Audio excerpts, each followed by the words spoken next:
crveni konj na proplanku u zimi jede cvijet koji nije u jeseni potpuno posahnut,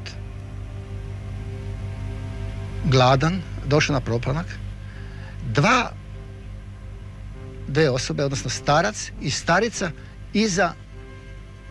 iza drveta gledaju konja koji pase cvijet koji nije potpuno pokrio snijeg.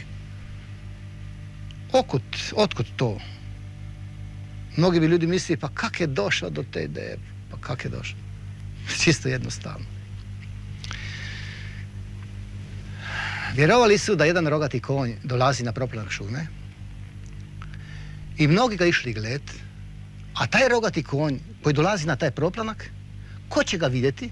Njemu će se ideje njegove želje životne usavršiti, što god pomisli onda kad će ga vidjeti.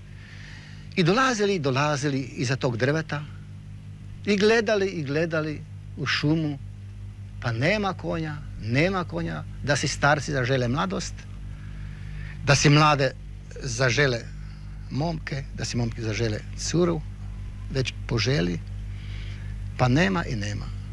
I nikada nije taj konj došao, ali ja sam ga naslikao i onda je on došao, kad sam ga ja naslikao.